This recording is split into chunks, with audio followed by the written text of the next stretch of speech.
We all love the flavors of fall with all of the different seasonings. And Angie Horkan from the Beef Council is here to show us a few recipes with beef, of course, using some of these fabulous fall flavors. Yeah, good morning. Good morning. I thought I'd bring two recipes that really incorporate what's in season now, because we like eating that way.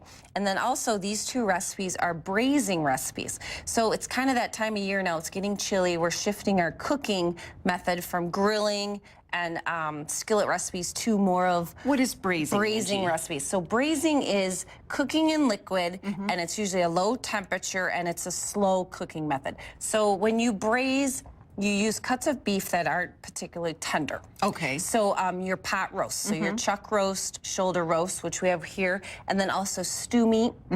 So you braise stews. So it's a long, slow, low cooking method. Okay. So both of these recipes I made in a stock pot on the oven, and they take 2 to 3 hours. So you did this on top of the stove or in the oven? I did it on top of the stove. Okay. You could do it in the oven, Okay. but I just prefer to do it on the stovetop. Then I could keep an eye on it. Sure. Because the key to braising is a low enough temperature where you're not boiling for 2 hours, because that will not... It'll make it tough. It will not tenderize. So this first recipe is delicious, and it's super easy because it doesn't have a lot of ingredients. Oh, it smells delicious too. So we started with 2 pounds of stew meat. So I just bought prepared stew meat from the store, and I browned it in bacon drippings. So because you did the bacon first. I did the bacon. I fried up a couple strips of bacon and then kept the drippings in my stock pot, and I did it all right in this pot. Okay. And then I added my 2 pounds of stew meat and got a nice caramelized color on them and got them seared up. And then I turned my temperature down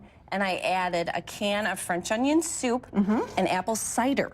So 1 cup of cider. That's it, those ingredients. And then I turned it down and simmered it, so a nice slow bubble, for about 2 hours. And then after 2 hours, I added 1 large sweet potato peeled and chunked and craisins. Oh, okay. And so the craisins cooked right in it. Oh, I can see them. So they cooked right in there. So then cook that about 20 minutes till your sweet potatoes are tender and you're ready to go. So you have a nice autumn beef and cider stew. Delicious. It is delicious. Now, what about this one? You've got some craisins in there too? Yeah, there's craisins in this recipe too, and apples. And this is a braised pot roast, but you could also use a brisket. This is Autumn Harvest braised pot roast or brisket. I seared this up in a stock pot and I put cumin and cinnamon on it, kind of different flavors, but put them on, then added garlic and apple juice and simmered it for 2 to 3 hours. And then you add apples, so some different variety of apples, and then the craisins. And you peeled them and then just peeled them and wedged them up and threw them in. So that takes about 2.5 to 3 hours also. Okay, and this can be all on top of the stove. So probably best when you're going to be at home to keep an eye on it. Yes, you know, a nice Saturday, Sunday weekend meal. And then they do make large batches. So if you're going to have a game day party and you're looking for some nice autumn flavors, some warm comfort foods, these would be perfect. The house will smell fabulous, It that's will. for certain. Well, Angie Horkan, thanks so much. The recipe's available at our web channel, NBC15.com, beeftips.com. Or viewers can call us, 1-800-728-BEEF 2333, and we'll mail them free. Wonderful. Thanks so much. Thank you.